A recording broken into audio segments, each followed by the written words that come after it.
Jadi ketua-ketua parpol di koalisi ini kelihatannya potensial dikriminalisasi kira-kira begitu. Dan itu menjadi salah satu faktor yang membuat mereka lemah. Ini berpengaruh, tapi bisa juga dipabrikasi. Pabrikas. Opini publik, hasil survei itu dipabrikasi juga, direkayasa lah, seperti itu bisa juga. Ya, sekarang dengan media bebas seperti itu, termasuk lembaga survei, memframing, meng-create satu realitas baru. Sampai ada anekdot kan, seorang asing nih mengamati pemilu di Indonesia dibandingkan dengan negara lain. Kalau di Amerika bisa diketahui hasilnya itu misalnya 24 jam setelah election, setelah pemungutan suara, di Afrika baru 3 minggu, di kita belum pemilu sudah ketahuan hasilnya. Nah,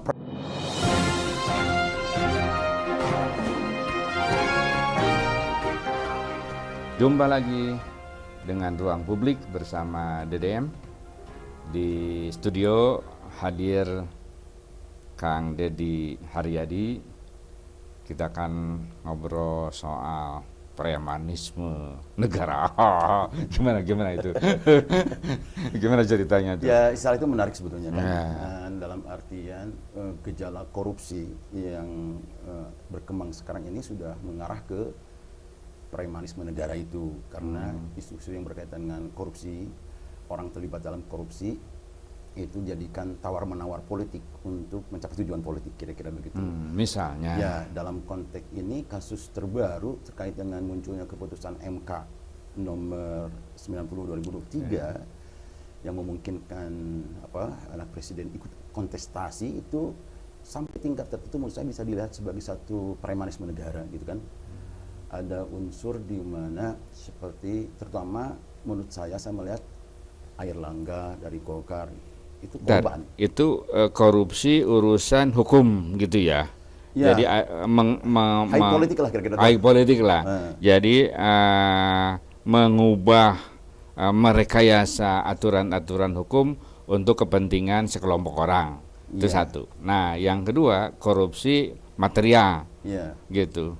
Yang terkait dengan sumber daya lah. Sumber daya. Nyata ini ada misalnya dana publik atau sumber daya alam yang apakah nikel atau apapun ya seperti itu. Anda melihat bahwa pimpinan-pimpinan partai sekarang terlibat? Iya, menurut saya seperti ketum parpol, misalnya Pak Airlangga, tempo hari kan diminta kesaksiannya di Kejaksaan Agung terkait dengan kasus minyak goreng. Tiba-tiba berhenti. Ya, seperti itu. Lalu CPO juga selalu di PAN itu Pak Zulkifli Hasan juga akan dipanggil waktu itu oleh kejaksaan terkait dengan impor gula, seperti itu.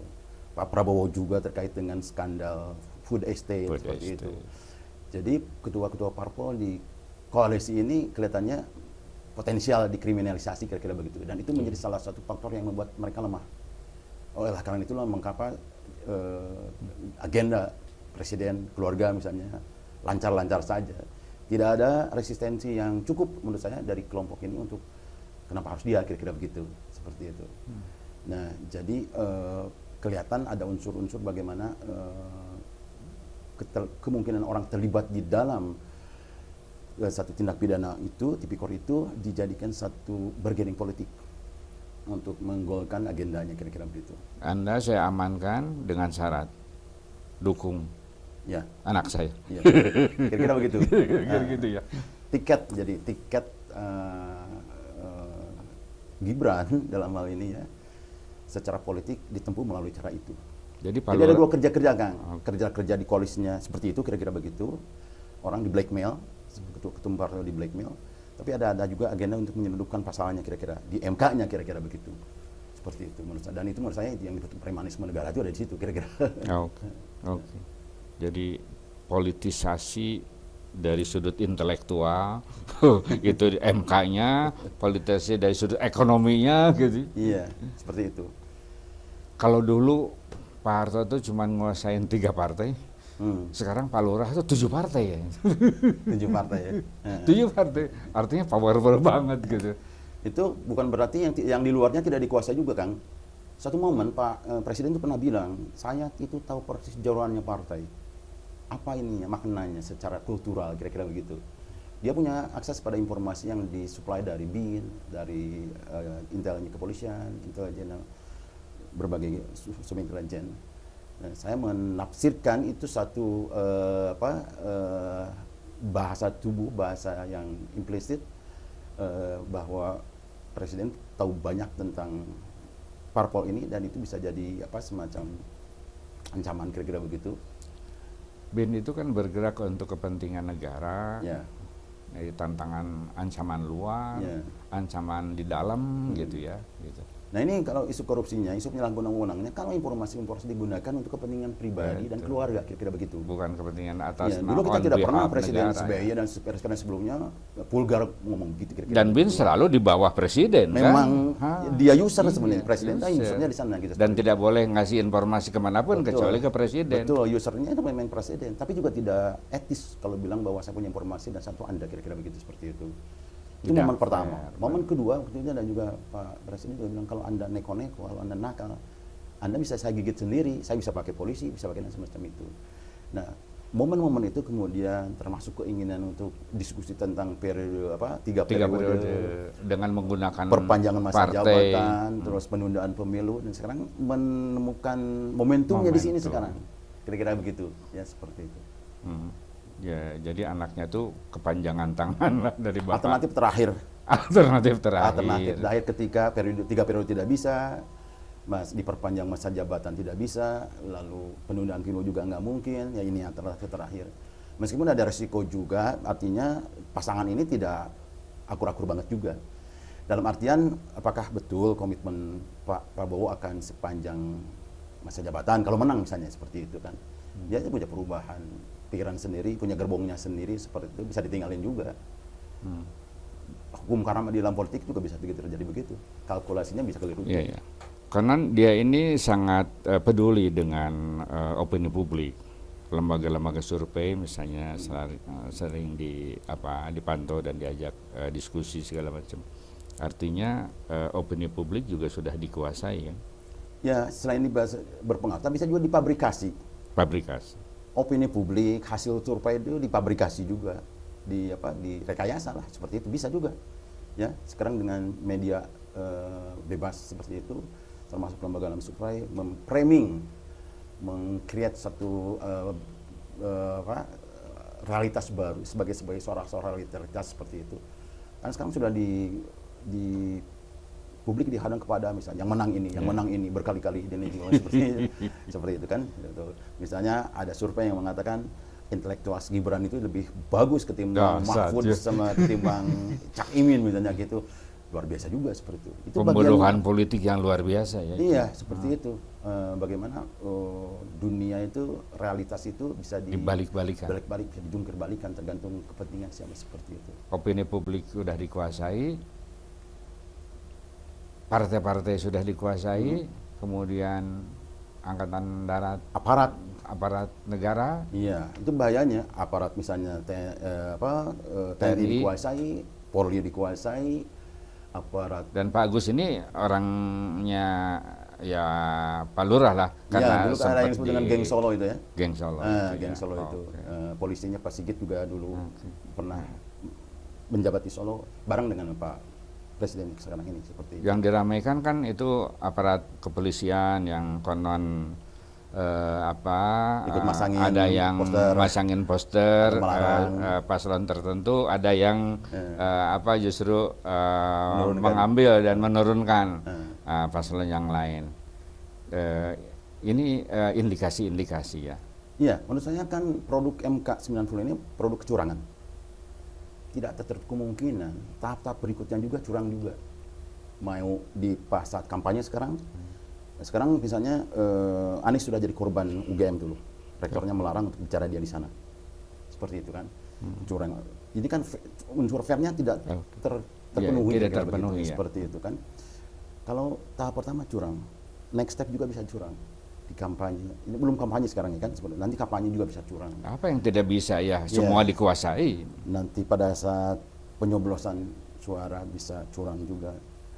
Mungkin di kota saya enggak gitu, tapi di kampung kan orang takut juga kalau ada aparat yang memaksa dia seperti itu.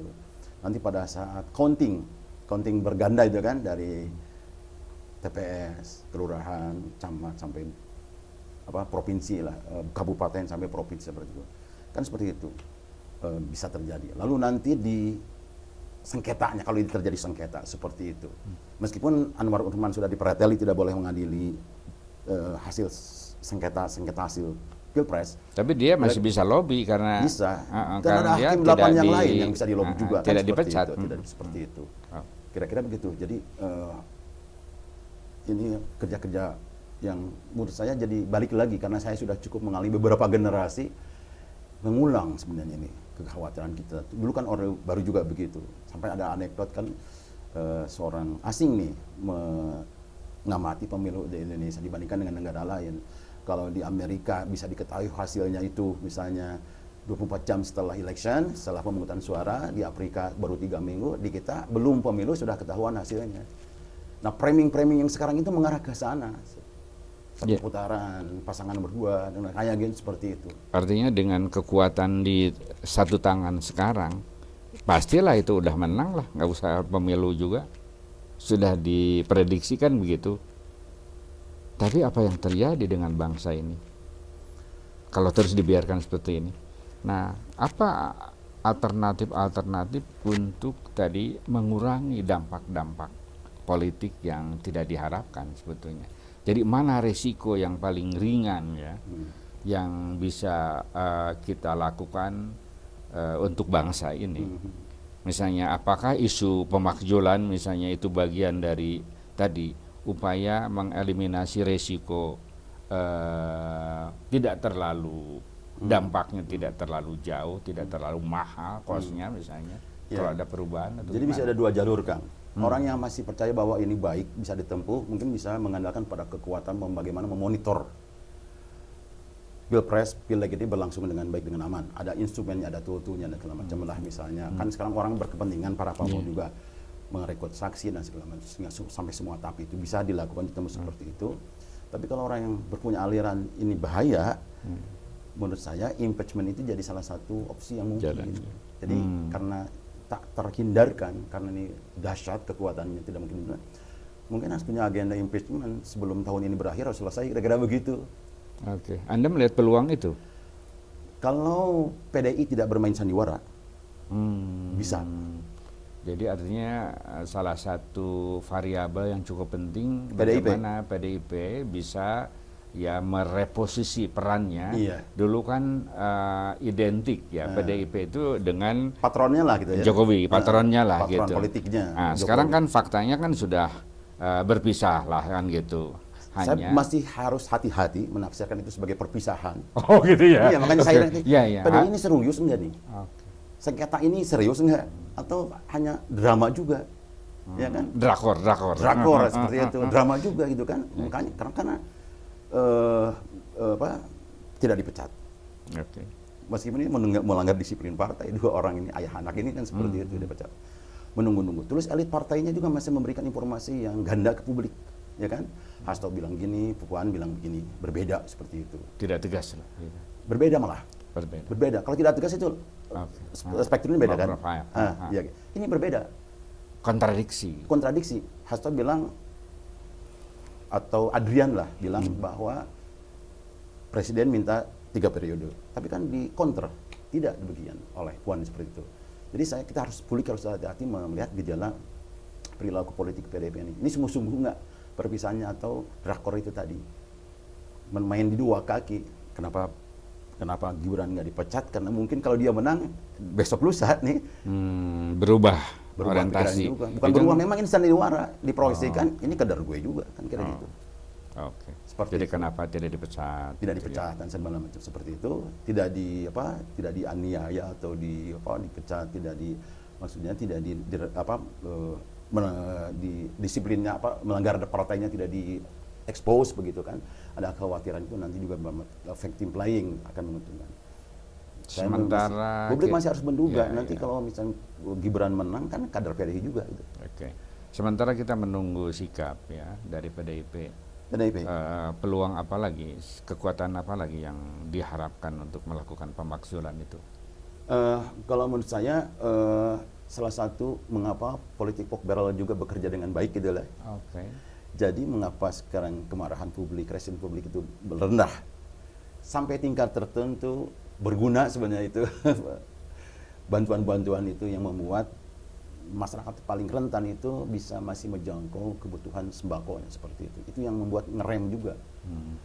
Jadi politik gentong babi itu ya. Itu juga larinya ke situ ya. Dalam skala nasional politik ya. itu Ini ya. kan 18 juta warga yang rentan sebetulnya secara ekonomi. Duit dikeluarin. Duit, digelontorin berbagai macam bantuan sehingga bisa supaya beli mereka beras, mau lumayan lah 200.000 mendukung. sebulan segala macam seperti itu. Sehingga ada gerakan-gerakan mahasiswa itu tidak disambut gitu kan. Itu sampai berapa bulan itu? 2 Satu bulan semester? terakhir 200.000. Oh, hanya 2 bulan. 2 bulan ini terakhir, November sama Desember plus 10 kg beras kalau misalnya. Momen untuk pemilihan masuk. Setelah itu pemilihan. Kira-kira gitu. Pilpres. Oke. Tapi namanya public right itu, public protest itu juga tidak pernah sukses kalau tidak didukung oleh militer juga. Nah, itu absen sekarang atau tidaknya belum kelihatan. Belum kelihatan. Belum kelihatan tokoh-tokoh misalnya di militer yang pro demokrasi, punya kepentingan untuk merawat demokrasi, untuk memelihara tata kelola yang baik, untuk memelihara kewarasan bernegara itu. Mungkin nanti di injury time mungkin akan muncul. Tapi sudah dimulai misalnya ada yang menyuarakan hak angket ya PDIP gitu kan ya. Nah, misalnya kalau itu didukung oleh katakanlah Nasdem, PKS, terus satu lagi itu PKB misalnya, kemudian ada partai Perindo, Perindo kan tidak ini ya gitu. Partai-partai lain yang ya termasuk misalnya nanti PDIP segala macam lumayan juga itu kan suaranya ya. Iya, tapi tetap kita orang harus punya saku dua paribasa menafsirkan si apa tuh? Yang ngomong itu siapa tuh si Masinton, ya kan? Harus menafsirkan juga ini serius juga atau drama drama juga, cuma main aja seperti itu. Karena dalam bingkai tadi framing jangan kan bermain dua. Baru serius kalau saya mau menganggap PDI serius, perpisahan ini serius ada ditinggalkan oleh PDI kalau misalnya sudah mengambil inisiatif yang konkret untuk mengimpeach dia. Kalau sebelum itu saya nggak percaya. Ya. Tapi di tengah itu kalau misalnya ada partai lain yang mengambil momentum lebih ke depan kan luar biasa itu. Dia akan mendapatkan perhatian dalam elektoral ini kan. Iya. Iya kan? Misalnya partai-partai yang katakanlah yang bukan PDIP gitu, langsung di depan misalnya. Tapi kan itu harus mereka harus ada di luar orbit tadi. Kalau parpol-parpol yang memang mendukung pemerintah dan itu mayoritas di DPR, berarti kan tinggal menunggu PKS. Nasdem juga kan kemarin bermitra, baru akhir-akhir ini ketika 2 menterinya dicopot. Tapi sekarang mulailah. Dulu kan di sana ada potensi. Jadi paling itu sumbernya yang paling mungkin. Dan Demokrat sudah bergabung di sini dulu juga dengan koalisi yang baru seperti itu. Jadi saya kecil kemungkinannya untuk muncul satu parpol baru yang mengambil gagasan untuk impeach. Yang paling mungkin kalau PDIP serius patah hatinya, dia menurut saya. Oke. Pemakzulan adalah isu yang memang tengah merebak sekarang.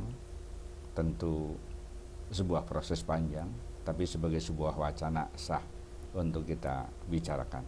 Sampai jumpa.